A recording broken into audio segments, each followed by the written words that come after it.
మీ అందరికీ తెలిసే ఉండొచ్చు రాముడి గురించి. కానీ వాటిలో మనం తెలుసుకోవడానికి అంతరార్థం వేరే ఉందనే విషయం నాకు అనిపించి దాని విషయంగా మీతో ప్రస్తావన చేద్దామని ఆలోచనతో మొదలు పెడుతున్నాం. మొట్టమొదటిగా రాముల్ని నిర్వర్తించాలంటే మన వల్ల కాదు, నిర్వచించటం కాదు. అయితే దానికి వాల్మీకి ఆయనే చేశాడు. ఏంటంటే ఒక ధర్మం ఒక రూపాన్ని తీసుకుంటే అది రాముడు చెప్పాడు, అంతకన్నా ఇంకేం చెప్పలేదు. కాబట్టి రాముడు అంటే ధర్మమే, అంతకన్నా ఇంకేం లేదు. ఆ ధర్మాన్ని అనుసరించి జీవితం అంతా కూడా ఆ ధర్మ రక్షణ కోసం ఆయన జీవితాన్ని అంకితం చేసి ఆ ధర్మాన్ని కట్టుబడి జీవితాన్ని మనందరికీ కూడా ఒక ఆదర్శంగానో ఉదాహరణగానో మనకు చూపించడం దగ్గర.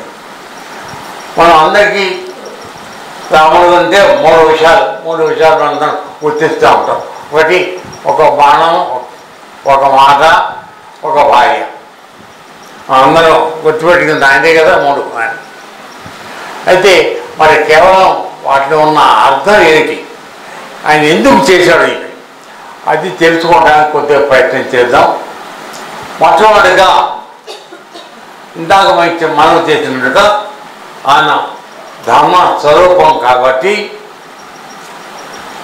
ఆయన నుంచి వచ్చేటువంటి ఏ వాక్కు వచ్చినా కూడా అది ధర్మబద్ధంగా ఉంటుంది. ఎందుకంటే ఇప్పుడు దాన్ని చెప్పాల్సిన అవసరం ఎందుకు వచ్చిందంటే ఇవాళ రేపు మన్నించాలి. మన దగ్గర ధర్మం అంటే మనకి అర్థం తెలియకుండా పరిస్థితుల్లో మనం బతుకుతున్నాం. మనకి తోచిందే ధర్మం అని అనుకుంటున్నాం, న్యాయానికి కాదు. ఎందుకంటే మానవ జన్మ వచ్చే అందరికీ కూడా 4 రకాల పురుషార్థాలు నిర్ణయించబడ్డాయి వేదం ద్వారా. ఒకటి ధర్మం, రెండవది అర్థం, మూడవది కామం, నాలుగవది మోక్షం. ఈ మూడింటిని మానవ జన్మ ఎత్తిన ప్రతివాడు సాధించాలి, వాడి యొక్క కర్తవ్యం అదై ఉన్నది అని అర్థం.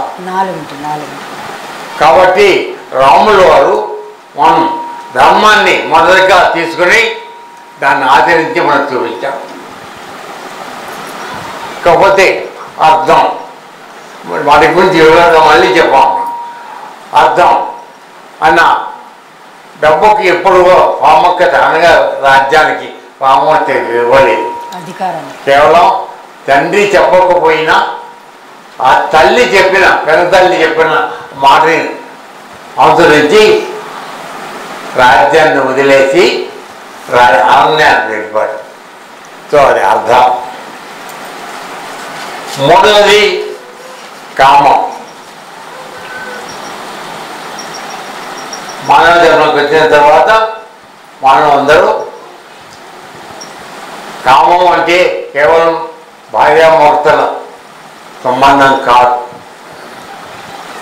ప్రపంచంలో కనబడుతున్న ప్రతి విషయాన్ని పొందాలని కోరిక కలవనే కామం.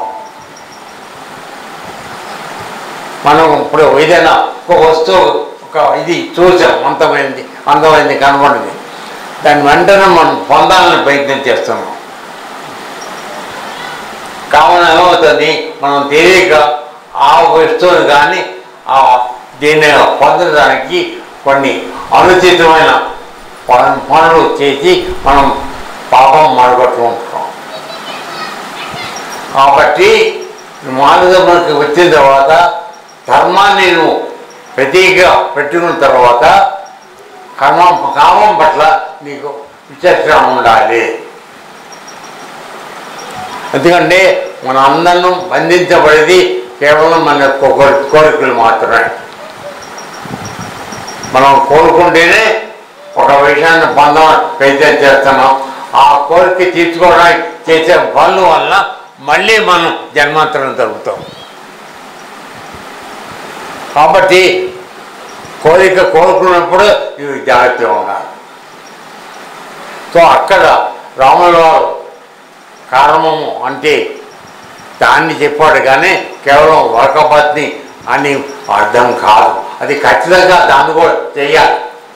ఎందుకంటే నీకు వివాహం జరిగిన తర్వాత భగవద్గీతలో చెప్పబడినటువంటి కామం ఎంతవరకు ఒప్పుకోబడుతున్నావు అంటే నీవు వివాహం చేసుకున్న తర్వాత కేవలం నీవు వంశ అభివృద్ధి కొరకు, తర్వాత సత్యాన్నం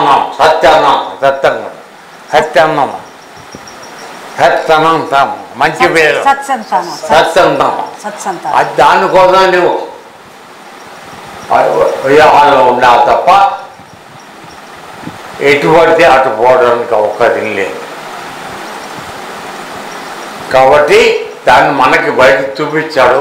కానీ అసలు అంతర్వార్థం ఏంటంటే నీవు ప్రపంచంలో బతుకున్నంత వరకు నీవు కనుగొండే ప్రతి విషయంలోనూ ఆసక్తి పెట్టుకొని నిన్ను నువ్వు బంధించుకోవద్దు అని చెప్పడం అసలు అర్థం.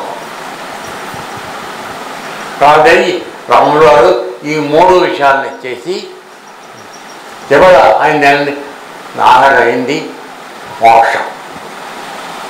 అంటే మానవుడు జన్మ వచ్చినవాడు ప్రతివాడు కూడా ఈ 3 ధర్మ అర్థ కామం ఈ 3ని ఎవరైతే పాటిస్తున్నారో వాడికి ఆటోమేటిక్గా మోక్షం.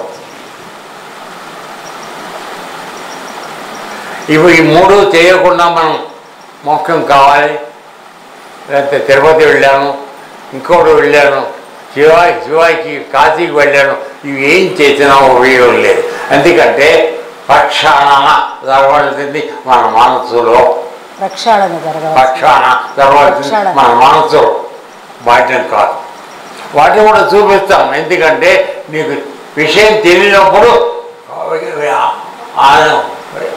ఆంజనేయుడు అలా ఉన్నాడు చూపించడానికి నీకు చూపిస్తాడు. కానీ అసలు ఆంజనేయుడు అంటే ఇప్పుడు ఆయన మనలోనే ఉన్నాడు. ఏ రూపంగా ఉన్నాడు? మనం తీసుకున్న ప్రాణవాయువు ఆ రూపంలో ఉన్నాడు. అందుకని అన్ని వాయుపుత్రుడు అన్నాడు. అర్థం ఏంటి? ఆయన శాస్త్రంలో ఉన్నాడు. కాబట్టి మానవ జన్మకు వచ్చిన ప్రతి మానవుడు తన యొక్క శ్వాసల మీద నియంత్రణ ఎవరైతే తెచ్చున్నారో వాడు హనుమంతుడిని పొందడం. అది చేసే ఆయన రాముడికి భక్తుడయ్యాడు. కాబట్టి ఇక్కడ మనం చూసే విషయం వేరు, దానిలో ఉన్న అసలు అర్థం వేరు. దానిలోకి తెలుసుకున్న ప్రయత్నం చేయడం మనందరి యొక్క కర్తవ్యం ఉంటుంది. ఇంకా ఈ విధంగా చేసుకుంటూ వెళ్ళేటట్లయితే మోక్షం ఆటోమేటిక్గా వస్తుంది. ఎందుకని ఎప్పుడైతే నీ శ్వాస మీద ఎప్పుడు నియంత్రణ వచ్చిందో నీ యొక్క మనసు నీ చేతిలో ఉంటుంది.